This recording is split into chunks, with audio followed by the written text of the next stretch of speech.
The sheet हमें यहाँ पे कुछ इंस्ट्रक्शंस दिए हुए हैं, उन इंस्ट्रक्शंस के अकॉर्डिंग हमें इस डेटा पे कुछ अपना कंडीशनल फॉर्मेटिंग लगानी होगी, ठीक है। तो सबसे पहले इंस्ट्रक्शंस में दिया गया है format the data given below in the form of the table, यानी अभी क्या है हमारे पास टैबुलर डेटा नहीं है। I have copied the content here, ये हमारा इंस्ट्रक्शंस है। अब हमें ये instructions one by one follow करने हैं। तो डेटा को फॉर्मेट करना in the form of table. तो डेटा को टेबल में कन्वर्ट करने के लिए क्या करते हैं मनोज जी हम? ये टेबल में जाके इंसर्ट में जाके बनाना ना, हाँ इंसर्ट में जाके टेबल पर क्लिक कर देंगे। हमारे डेटा का रेंज आ गया एंड हमने कहा बॉर्डर वगैरह बन जाएगा। हमने कहा माय टेबल हैज़ हेडर्स, पहला task completed and in the form of table by assigning borders, इसको बॉर्डर्स भी असाइन करने। तो आप देखो बाय डिफ़ॉल्ट हमारा जो टेबल का फॉर्मेट है उसमें कुछ ना कुछ टेबल्स में बॉर्डर सेक्शन सब आया है, ठीक है। टेबल का नाम चेंज करना है तो हम यहाँ से नाम चेंज कर सकते हैं। लेट्स से इस टेबल को हम नाम देते हैं डेटा टेबल, ठीक है। फर्दर अगर हमें इस रेंज में सेपरेटली बॉर्डर्स भी देने होते तो हम यहाँ फॉन्ट पे जाते, यहाँ से बॉर्डर्स दे सकते थे, ठीक है।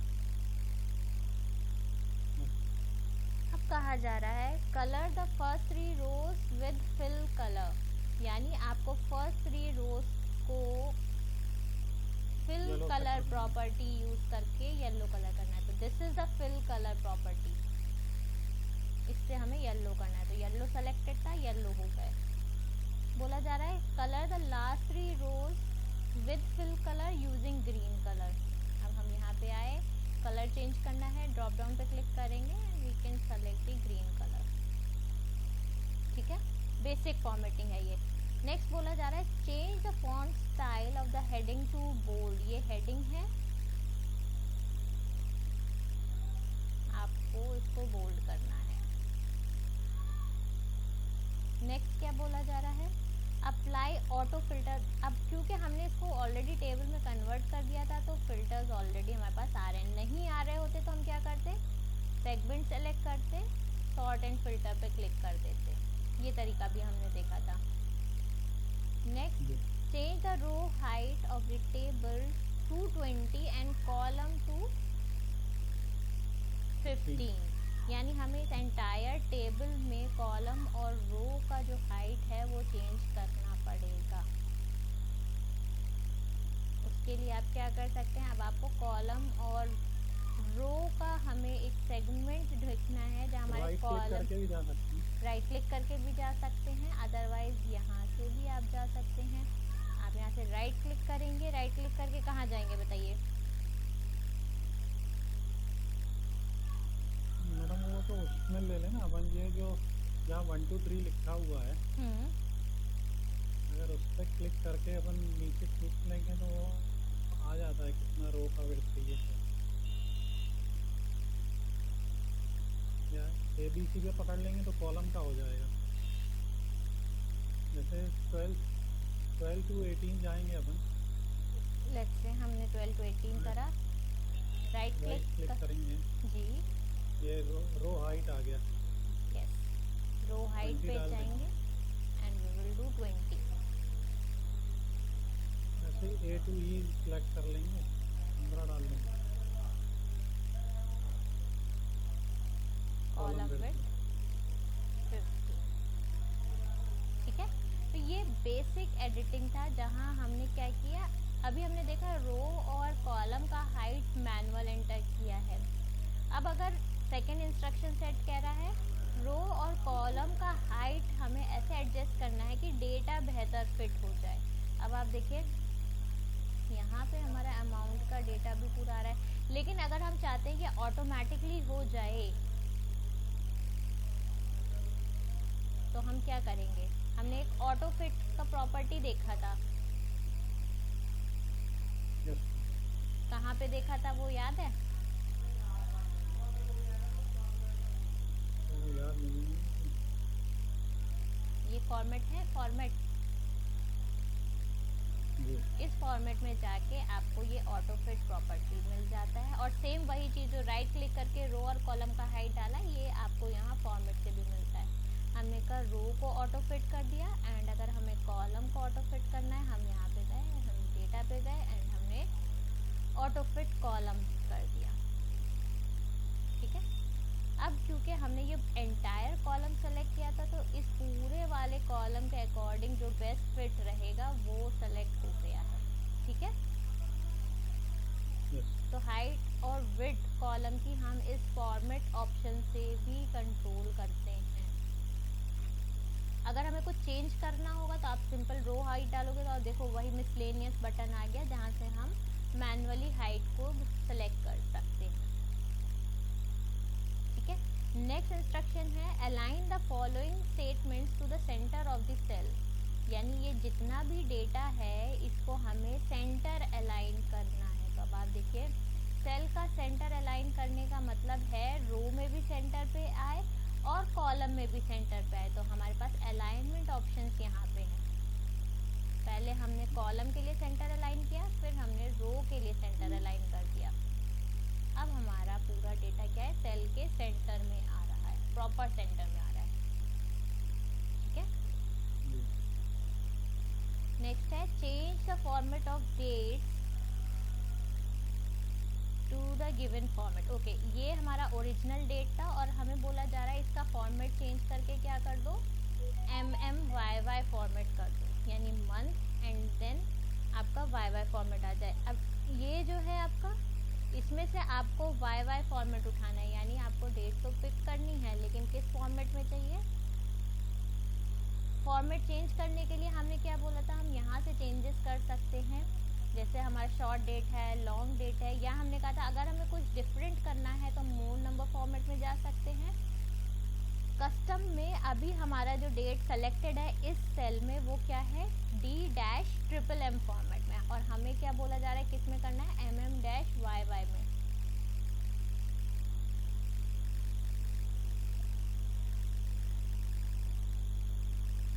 तो हमने कहा MM-YY फॉर्मेट में कन्वर्ट कर लेंगे।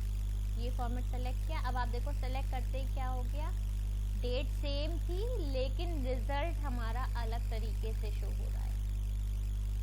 सेम यहाँ पे अगर हमें लेंगे और हमें बोला जा रहा है हमें डेट को YY फॉर्मेट में शो कराना है, तो अगेन हम नंबर टैब में डेट पे जाएंगे, मोर फॉर्मेट में जाएंगे, डेट में आएंगे। अब डेट में हमें क्या बोला जा रहा है, सिर्फ ईयर फॉर्मेट दिखाना है, तो हम इसको कस्टम पे ले जाते हैं। डेट में सिर्फ ईयर फॉर्मेट नहीं दिखा,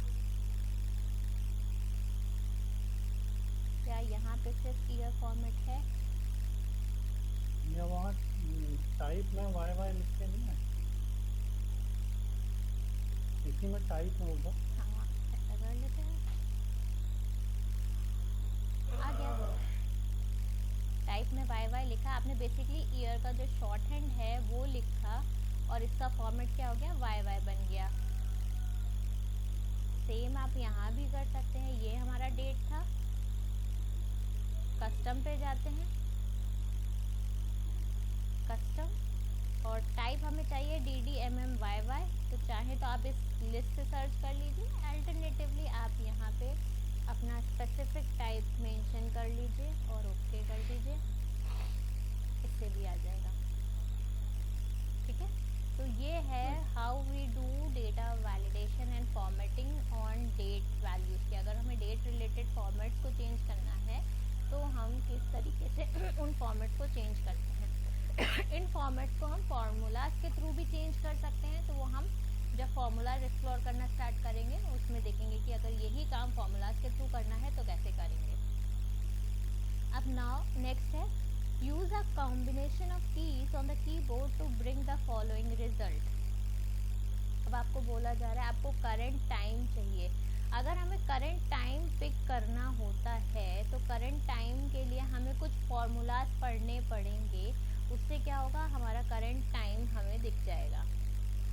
next current date, current date के लिए भी हमारे पास एक्सेल में फॉर्मूला होता है जिससे हम अपना करंट डेट पिक कर सकते हैं। अगर हमें करंट डेट और टाइम दोनों चीज़ें पिक करनी है उसके लिए भी विल टॉक अबाउट ये काम फॉर्मूलाज के थ्रू कैसे कर सकते हैं, ठीक है।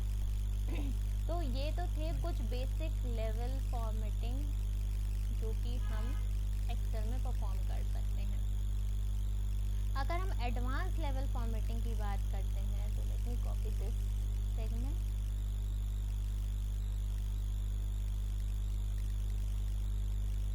ठीक है,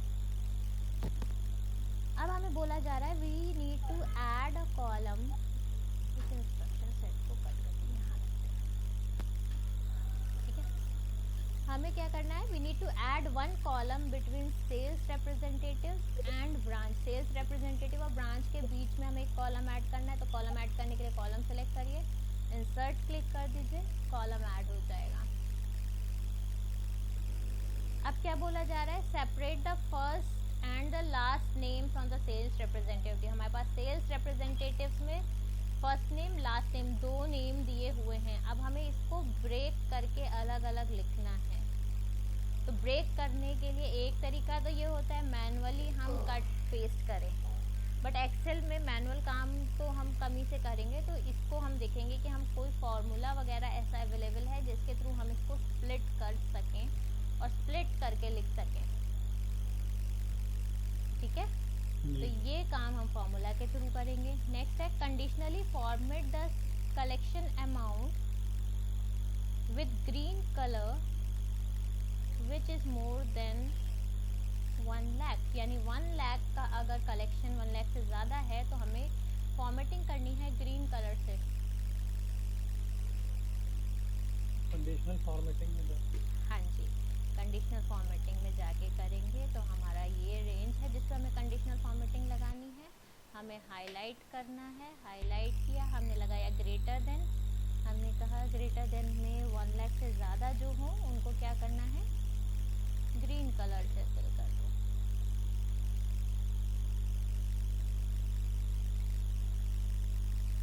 ठीक है, नेक्स्ट बोला जा रहा है कंडीशनली फॉर्मेट द अमाउंट जिनकी वैल्यू 1 लाख से कम हो उनको क्या करना है, उनको आपको रेड कलर से फिल करना है। तो रेंज अगेन हमारी रेंज सेम ही रहेगी। इस एंटायर रेंज के लिए हमें लगाना है, कंडीशनल फॉर्मेट में गए, हाईलाइट सेल, इस बार लेस देन लगा देंगे, वैल्यू दे देंगे एंड ओके कर देंगे। तो हमारे जो 1 लाख से कम के सेल्स हैं वो रेड से हाईलाइट हो गए, जो 1 लाख से ज़्यादा के सेल्स हैं वो हमारे ग्रीन से हाईलाइट हो गए। नेक्स्ट कह रहे हैं we need to create a column with category city and create a drop down list with Delhi, Mumbai, Pune and Bangalore. अब हमें बोला जा रहा है कि हमें ड्रॉप डाउन लिस्ट क्रिएट करनी है जिसमें ये वैल्यूज रहने वाले हैं। तो अभी जैसे हमने यहाँ एक नया कॉलम बनाया हुआ है, लास्ट में बनाते हैं, हम एक कॉलम क्रिएट करते हैं सिटी का। ठीक है, बट हमें क्या सिटी में डायरेक्ट सिर्फ कॉलम क्रिएट करने से हमारा काम नहीं बनेगा। ये कह रहे हैं हमें इस कॉलम को क्या बनाना है, एक ड्रॉप डाउन लिस्ट के फॉर्म में दिखाना है। तो ड्रॉप डाउन लिस्ट क्रिएट करने के लिए हमें सबसे पहले डेटा टैब पे जाना पड़ेगा।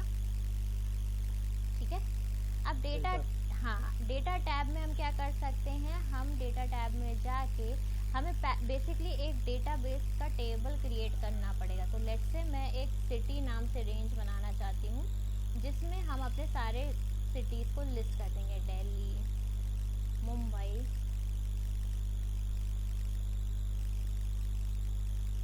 पुणे, बैंगलोर, पुणे, बैंगलोर। ठीक है, ये 4 बोले जा रहे थे। तो हमने क्या किया, हमने इनको सेलेक्ट किया और हमने इसको रेंज में कन्वर्ट कर दिया, या आप कह लो टेबल में हम इसे कन्वर्ट कर देते हैं। हम इंसर्ट में जाते हैं और हम कहते हैं ये पूरा क्या है हमारा एक टेबल। इंसर्ट में गए, टेबल पे गए and my table has header, okay. अभी ये सिटी क्या हो गया, ये सिटी हमारा हो गया पूरा का पूरा एक टेबल। अब हम इस सिटी टेबल का डेटा कहाँ यूज़ करना चाहते हैं, हम उस सेल पे जाएंगे। ठीक है, इस सेल पे जाने के बाद डेटा टैब में जाएंगे। डेटा टैब में हमारे पास ऑप्शन आता है डेटा वैलिडेशन का। डेटा टूल्स के अंदर। हम इस डेटा टूल्स पे वैलिडेशन पे जाएंगे, डेटा वैलिडेशन में आएंगे, इसके सेटिंग्स सेगमेंट में आएंगे।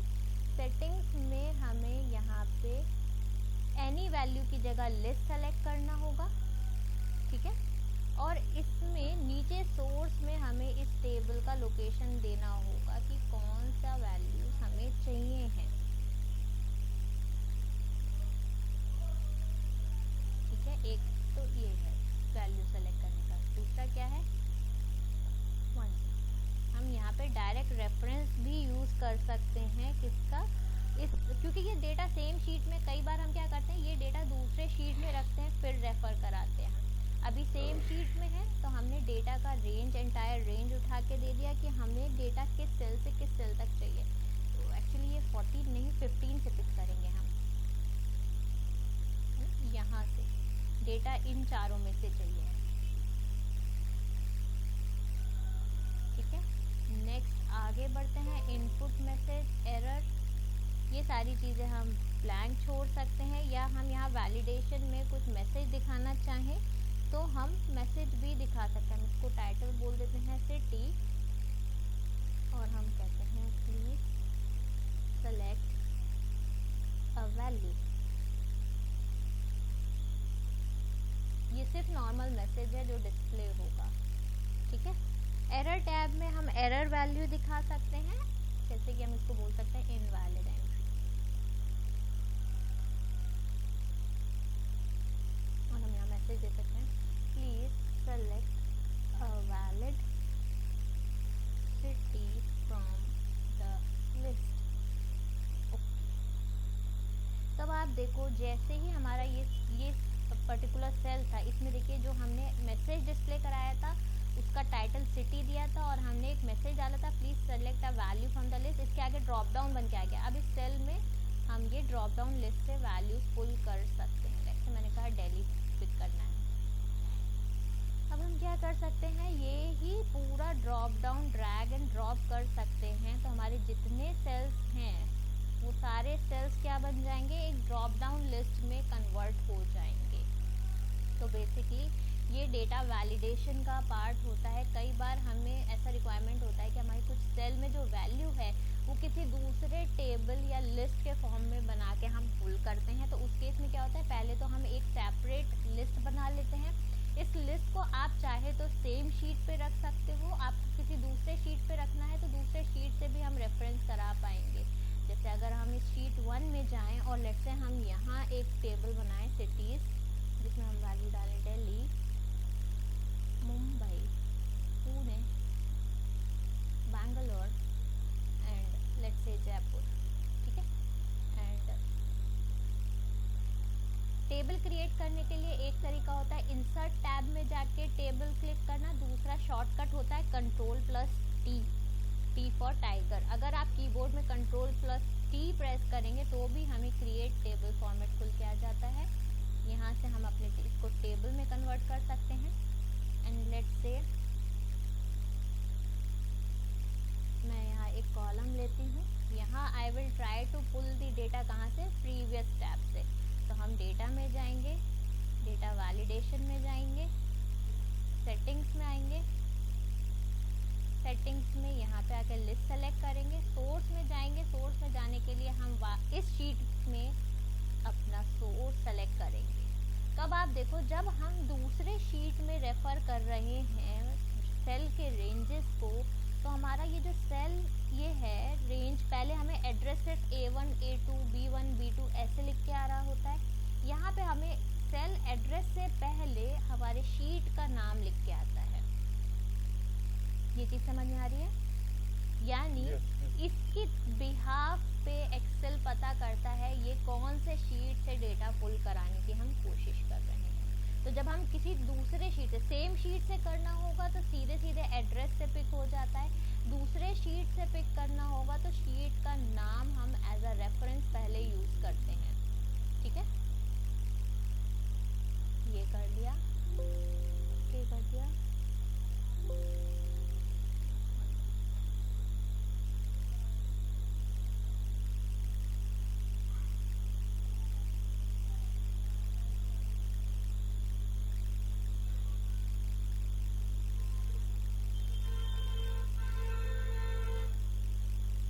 देखो इस बार जो पिक हो रहा है वो हमारे शीट 1 से पिक हो रहा है। क्यों? क्योंकि शीट 1 में हमने जानबूझ के मैंने जयपुर एक्स्ट्रा ऐड किया था, इस वाली लिस्ट में नहीं ऐड किया था।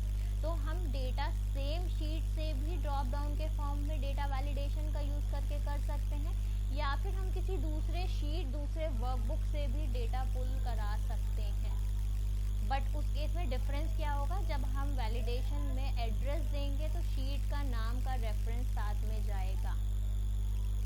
ठीक है, तो इस तरीके से हम डेटा वैलिडेशन का इस्तेमाल करते हैं अपने डेटा को किसी ड्रॉप डाउन से पुल कराने के लिए। ठीक है मनोज? तो मैडम यूटिलाइजेशन क्या होगा? जैसे अभी तक सिर्फ दिल्ली आ गया, मतलब आप इसको चेंज कर सकते हैं ना। मतलब बेसिकली अभी हमने क्या किया, हमने इस सेल को ड्रॉप डाउन में कन्वर्ट करा। इस तरीके से हम क्या कर सकते हैं, पूरे एंटायर जो हमारा सेल का रेंज है हम इसको क्या कर सकते हैं, रेस्ट्रिक्ट कर सकते हैं। इसमें ड्रॉप डाउन से वैल्यू पुल हो, यानी अगर मैं चाहूँ कि मैं यहाँ चेन्नई लिख दूँ तो आप देखो एरर आ जाएगा। क्यों? क्योंकि हमने इस पूरे सेल को वैलिडेट कर दिया कि इस सेल में वैल्यू सिर्फ इस रेंज से ही पिक हो। ये कई बार ऐसा होता है, जैसे लेट्स से हमारी कंपनी के सर्विस सेंटर्स हैं, है ना, सर्विस सेंटर लिमिटेड सिटीज़ में होंगे। तो अगर लेट्स से हम किसी यूज़र कोई आता है एंड वी वांट कि वो हमारे किस सर्विस सेंटर से सर्विस लेना चाहता है वो सेलेक्ट करे। अगर हम यहाँ कुछ भी लिखने का परमिशन दे देंगे तो स्पेलिंग मिस्टेक्स भी हो सकती हैं। कोई ऐसा सिटी भी एंटर हो सकता है जो कि हमारे सर्विस एरिया के बाहर होगा। तो ऐसे केसेस में हमें क्या करना पड़ता है, हमें अपने डेटा का रेंज वैलिडेट करना पड़ता है कि दीज आर द लोकेशंस जिनसे आप सेलेक्ट कर सकते हो। That's it. तो अपने डेटा को रेस्ट्रिक्ट करने के लिए हम डेटा वैलिडेशन का इस्तेमाल करते हैं। सिर्फ ड्रॉप डाउन्स के लिए ही नहीं, जब आप डेटा वैलिडेशन पे जाते हैं तो यू विल नोटिस हम लिस्ट के अलावा किसी भी वैल्यू पे इसको वैलिडेशन को लगा सकते हैं। नंबर रेस्ट्रिक्शंस भी लगा सकते हैं, डेट रेस्ट्रिक्शंस भी लगा सकते हैं। तो हम बेसिकली अपने डेटा को क्या करते हैं, बाउंड्री सेट कर देते हैं कि हमारे ये जो सेल है इसमें क्या टाइप का डेटा जा सकता है या कितने वैल्यू तक का डेटा हम एंट्री को अलाउ करेंगे। अब जैसे कई बार क्या होता है, फ़ोन नंबर आप एंटर कर रहे हैं, है ना, फ़ोन नंबर्स या मोबाइल नंबर्स के केस में क्या होता है, जैसे 10 डिजिट्स का नंबर होना चाहिए। अगर आप 10 से कम डालें या 10 से ज़्यादा डालें तो आपको एरर मैसेज पॉपअप हो जाएगा। तो उससे क्या होगा, गलत नंबर्स जाने की प्रोबेबिलिटी कम हो जाएगी। तो बेसिकली डेटा वैलिडेशंस का हम इस्तेमाल उस सेंस में करते हैं ताकि हम अपने डेटा को रेस्ट्रिक्ट कर सके कि हमारे सेल में क्या डेटा जाने वाला है। ठीक है, तो बेसिकली जब हम डेटा वैलिडेशन की बात करते हैं तो 3 तरीके से हम, मतलब वैसे तो हम कई तरीके के चेक्स लगा सकते हैं। एक तो डेटा किस टाइप का जाना चाहिए, वैलिडेशन क्राइटेरिया में किस टाइप का डेटा जाना चाहिए। फिर हम क्या देते हैं, हम रेंज देते हैं कि ये जो भी हम जैसे लेते हैं, हम एनी वैल्यू कहते हैं, हम नंबर कहते हैं। नंबर के बाद हम एक रेंज देते हैं कि किस रेंज से किस रेंज के बीच का डेटा हम चाहते हैं इसमें जाए। कई बार हम इसमें ऐसे चेक्स भी लगा सकते हैं, जैसे कोई ईमेल आईडी वगैरह डाला जाता है तो आप देखोगे ईमेल अगर प्रॉपर नहीं होता है तो एक एरर आपको डिस्प्ले हो जाता है वेबसाइट पे कि आपका ईमेल प्रॉपर नहीं है। तो वो चीज़ें हम यहाँ कस्टम में लगा सकते हैं, जहाँ हम रेस्ट्रिक्ट कर देंगे कुछ सर्टेन सेगमेंट कि आपका ईमेल आईडी जो है इन क्राइटेरियाज में से किसी को फुलफिल करना चाहिए। ठीक है, तो बेसिकली ये क्राइटेरियाज लगाने के लिए हम डेटा वैलिडेशन का इस्तेमाल करते हैं।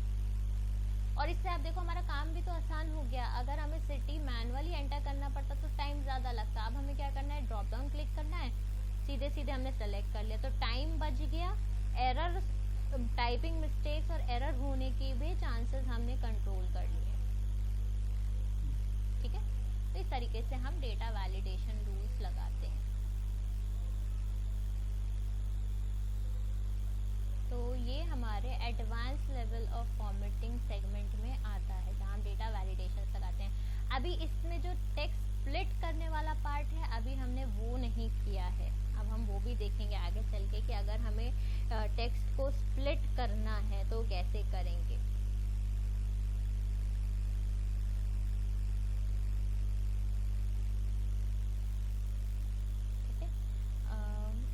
एक तरीका तो होगा जो हम आगे देखेंगे फॉर्मूलाज के थ्रू। अगर हमें वैलिडेशंस का ही इस्तेमाल करना हो तो हम कैसे कर सकते हैं, ये चीज़ मैं आपको बता देती हूँ एक। तो सबसे पहले तो हम क्या करेंगे, हमें अपना सेल सेलेक्ट करना है जिस पे स्प्लिट लगानी है। डेटा टैब में हमारे पास टेक्स्ट टू कॉलम का ऑप्शन आता है, ठीक है। टेक्स्ट टू कॉलम में हमें यहाँ पे दो ऑप्शंस मिलते हैं। अगर हमने बोला कि हमें किसी डिलिमिटेड वैल्यू से एक्सट्रैक्ट करना है तो हम क्या कर सकते हैं, डिलिमिटेड वैल्यू सेलेक्ट कर सकते हैं, जहाँ हमारे पास ऑप्शन आएगा कि हमारा डिलिमिटर किस टाइप का है। तो हमने कहा टैब का मतलब है नेक्स्ट टैब में हमने कहा हमारा डिलिमिटर क्या है, वाइट स्पेस है। अब आप देखो प्रीवियसली हमारा डेटा ये शो भी कर रहा है, हमारे सेल में डेटा क्या था, कैली फाइल, एक सिंगल। हमने बोला डिलिमिटर के बेसिस पे ब्रेक करना है। नेक्स्ट स्टेज में आके हमने टैब की जगह स्पेस लिया है, स्पेस मतलब वाइट स्पेस, कैली के बाद एक वाइट स्पेस है, फिर फाइल है। तो हमने क्या किया, यहाँ से अपना सेलेक्ट करा स्पेस। स्पेस सेलेक्ट करते ही आपको डेटा प्रीव्यू मिलने लगा कि ये अभी क्या डिस्प्ले कराएगा, कैली ब्रेक देन फाइल, ठीक है। नेक्स्ट क्लिक करते हैं। अब ये हमें पूछेगा हमें इसका डेस्टिनेशन कहाँ रखना है। Destination I will say I want to put it here, यहाँ पे हमें डेस्टिनेशन रखना है। वापस से टैब क्लिक किया, फिनिश हिट किया, तो आप देखो कैली और फाइल दोनों सेपरेट होके आ गए हैं।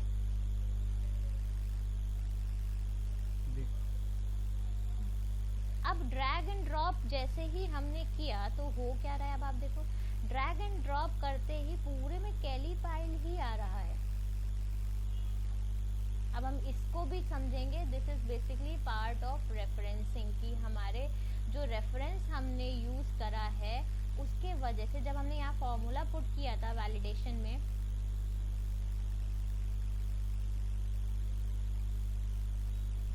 तो डेस्टिनेशन में हमने क्या किया था, हमने जब टेक्स्ट सेलेक्ट भी किया था तो हमारा जो सेलेक्ट हुआ था टेक्स्ट वो बेसिकली डॉलर कॉलम डॉलर रो ऐसे सेलेक्ट हुआ है।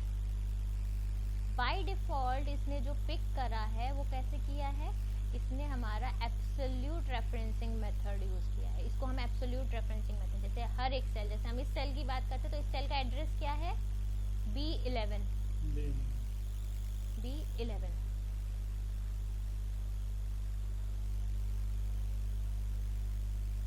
ठीक है। जब हम B11 की बात करें दैट मीन्स ये कॉलम B है, रो नंबर 11 है।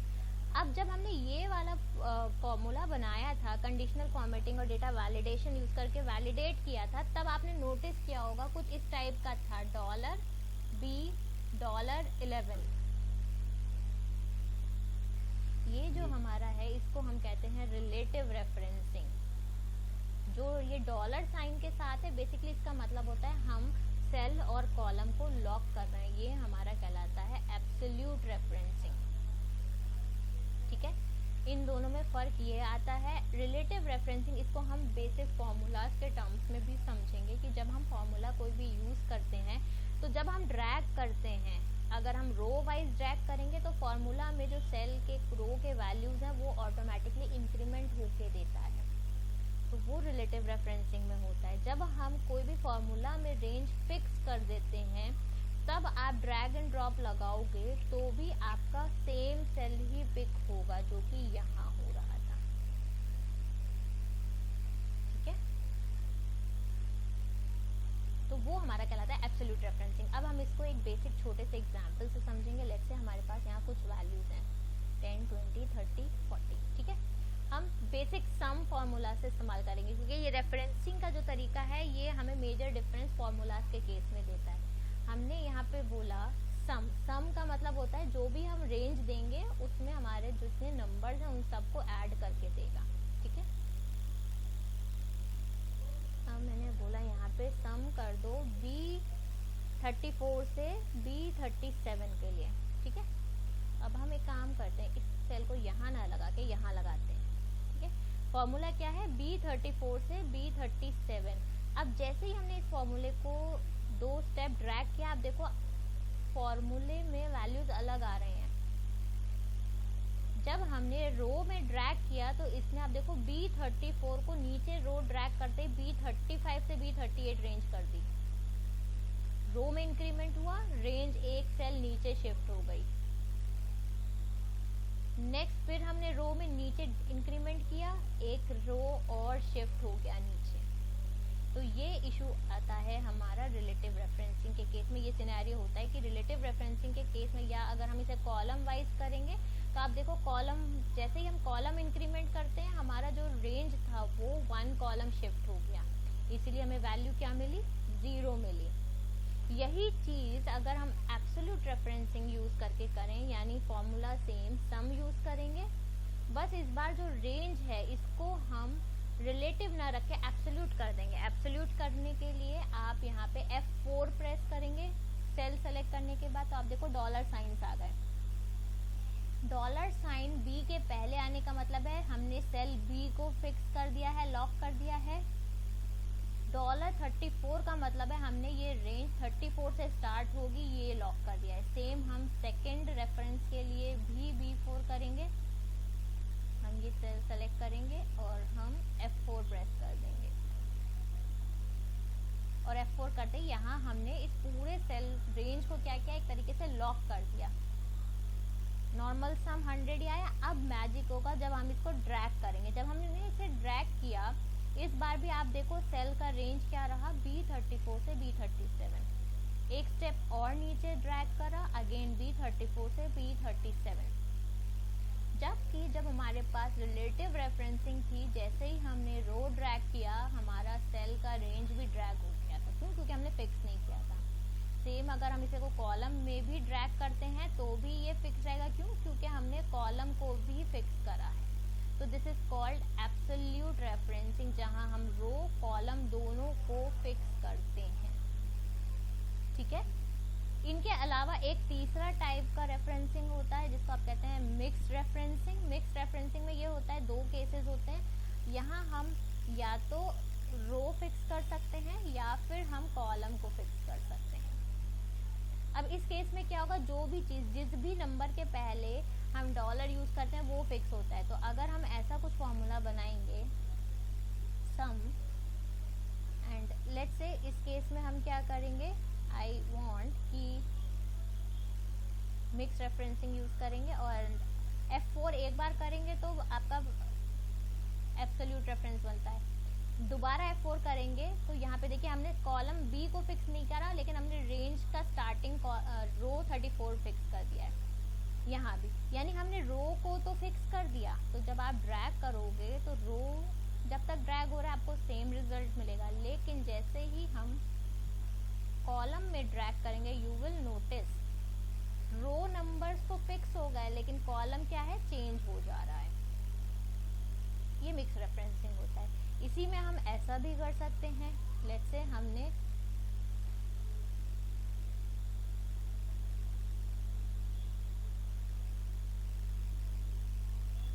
इस बार कॉलम फिक्स किया, रो फिक्स नहीं किया। ठीक है।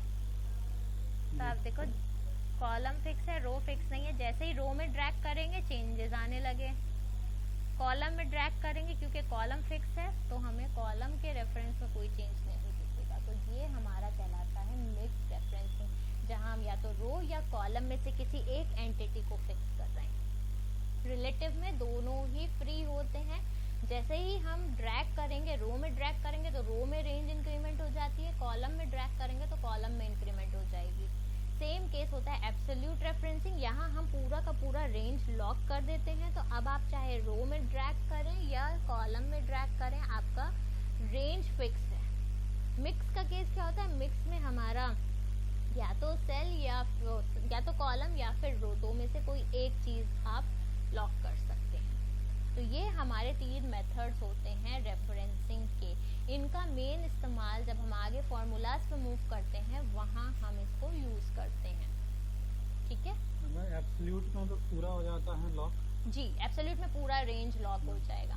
तो आप चाहे रो में रो या कॉलम को एक करते हैं अपन। यस, इसीलिए मिक्स में 2 फॉर्म होते हैं। में कुछ होता नहीं है, रिलेटिव में कुछ फिक्स नहीं होता।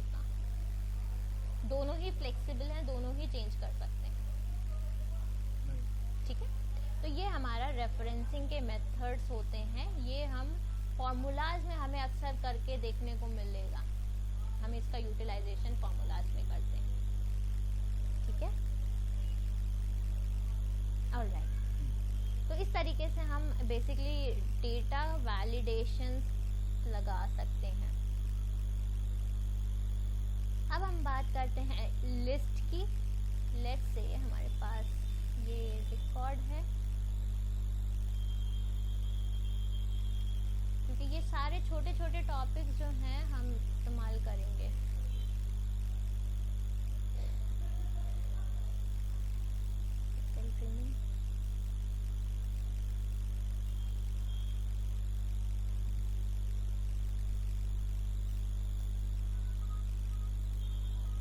शीट को डाउनलोड कर लेते हैं।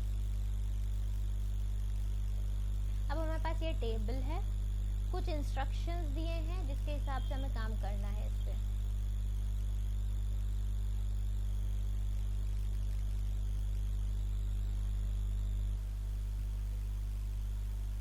मैनेजिंग लिस्ट, हाँ ये वाला था। तो हमें बोला गया है सबसे पहले sort the table with names in ascending order. यहाँ आपके पास सेल्स रिप्रेजेंटेटिव का नाम है, तो बेसिकली आपको बोला जा रहा है डेटा सॉर्ट करना है on the basis of names. तो हमने सेलेक्ट करा अपने नेम्स को, सॉर्ट एंड फिल्टर पे गए, असेंडिंग ऑर्डर बोला है A to Z, और हमने कहा एक्सपैंड द सिलेक्शन, ताकि जिस बंदे का नाम हो, सीरियल नंबर, ब्रांच और डिटेल्स उसी के एडजस्ट हों। तो अब हमने क्या किया, असेंडिंग ऑर्डर ऑफ नेम्स में हमने अरेंज कर दिया है अपने सेल्स रिप्रेजेंटेटिव्स को। ठीक है, सेकंड बोला जा रहा है sort the table according to branch location. अब हमें बोला जा रहा है ब्रांच लोकेशन के हिसाब से करना है, तो हम क्या करेंगे, ब्रांच लोकेशन को सिलेक्ट करते हैं, सॉर्ट एंड फिल्टर पे आए, A to Z कर दिया। अब हमारे ब्रांचेस सॉर्ट होके आ गए। अब लेकिन आप एक चीज़ देखना, हमारे ब्रांचेस में क्या है, मल्टीपल लोग हैं जो सेम ब्रांच में हैं। हमने यहाँ एक बात करी थी कस्टम सॉर्टिंग की।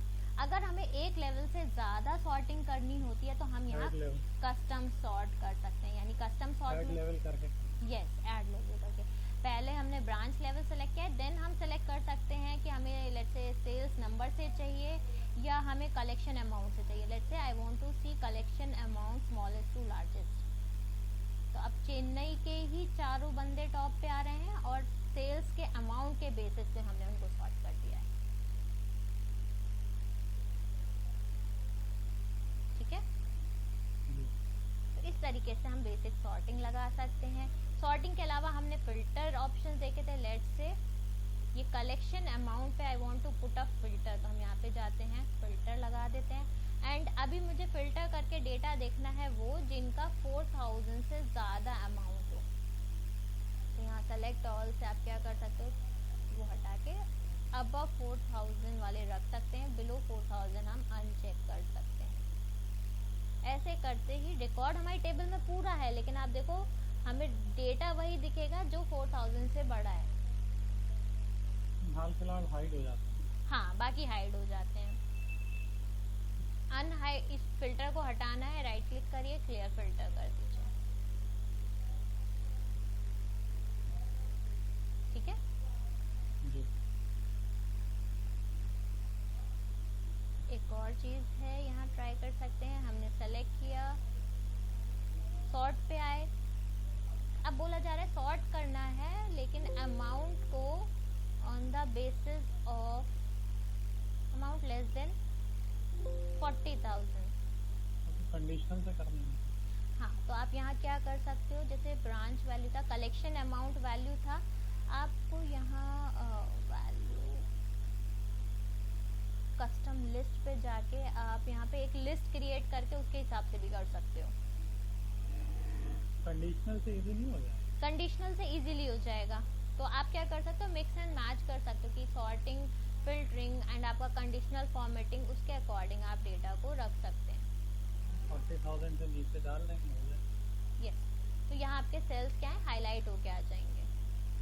तो आपको वो फिगर आउट करने में आसानी रहेगी कि कौन कौन से सेल्स पर्सन है जिन्होंने 4,000 नहीं है 40,000 से कम सेल करी है। ठीक है, तो इस तरीके से अगर वो लगाना होगा लाइन से तब फिर शायद इसमें सॉर्टिंग में जाना पड़ेगा। अगर आपको हाँ मतलब आपने पहले तो 40,000 50,000 ऐसा लगाना होगा तब सॉर्टिंग की जरूरत पड़ेगी दोनों के। अगर हम कहते हैं कि आपको 40,000 से बड़ा डेटा चाहिए तो हम यहाँ पे क्या कर सकते हैं, यहाँ पे हमारे पास ऑटो फिल्टर का ऑप्शन भी आता है, नंबर फिल्टर्स। आप यहाँ पे जा सकते हैं और हम बोलते हैं हमें देखना क्या है, वो डेटा देखना है विच इज़ ग्रेटर देन 40,000। तो आपको इस लिस्ट में डेटा वही दिखेगा जो 40,000 से बड़ा है। एंड देन हम क्या कर सकते हैं, फिर हम इसको सॉर्ट कर सकते हैं। तो आप देखो आपने जो डेटा फिल्टर करा है, सॉर्टिंग करने के बाद भी फिल्टर डेटा ही दिख रहा है। तो बेसिकली अगर हमें ऐसा कुछ करना है जहाँ हमें कोई कंडीशन के बेसिस पे करना है तो हम पहले फिल्टर्स लगा सकते हैं, फिर सॉर्ट कर सकते हैं, या हम पूरे डेटा को सॉर्ट कर लें एंड देन उसमें फिल्टर अप्लाई कर लें। तो हमारा ये दोनों काम, सॉर्टिंग एंड फिल्टरिंग, दोनों काम हो जाएंगे। ये राइट क्लिक करके किया था ना इसके पहले वाला स्टेप, हमने बेसिकली पहले फिल्टर, हाँ हमने फिल्टर पे गए थे, फिल्टर में आने के बाद नंबर फिल्टर पे आए थे, यहाँ से ग्रेटर देन पे गए थे। राइट, यहाँ और भी कंडीशंस है, जो रिक्वायरमेंट रहेगा उस हिसाब से हम फिल्टर कर सकते हैं। इंडिविजुअली भी कर सकते हैं, लेकिन जब डेटा ज़्यादा होता है तो हमें बहुत ज़्यादा चेक करना पड़ेगा। अगर हमारा वो यहाँ से कंडीशन ऑलरेडी मिल ही रही है तो हम आसान तरीके से कर लेंगे उस काम को। ठीक है, तो ये था हमारा लिस्ट को कैसे मैनेज करते हैं। लिस्ट को क्रिएट करना भी सीखा था हमने कि लिस्ट क्रिएट करनी हो तो कैसे कर सकते हैं। तो लिस्ट क्रिएट करने का तो तरीका सिंपल था। हमने ये लेट्स से ये हमारा लिस्ट का रेंज है, हम चाहते हैं, जस्ट 1 सेकेंड, नेम रेंजेस,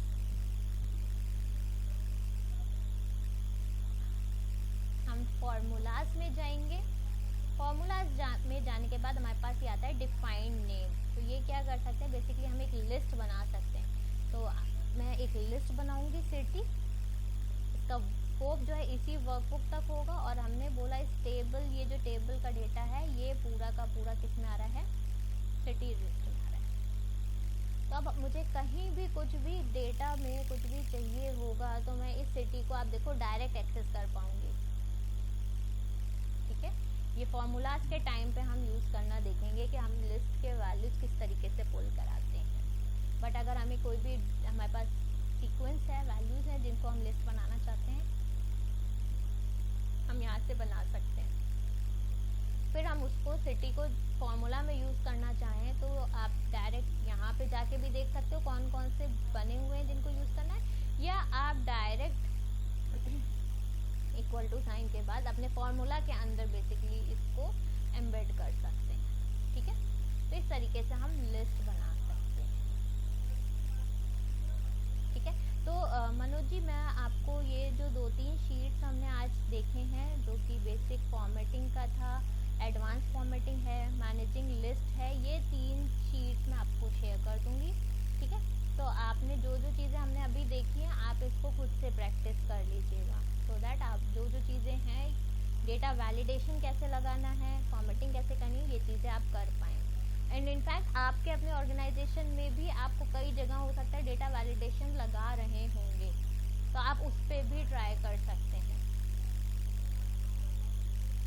हमारे यहाँ तो ज़्यादा कुछ लगता नहीं है। अच्छा, लगता नहीं है, ठीक है, ठीक है, नहीं लगता तो अच्छी बात है, बट अगर कभी ज़रूरत पड़ेगी तो इस तरीके से करा जा सकता है।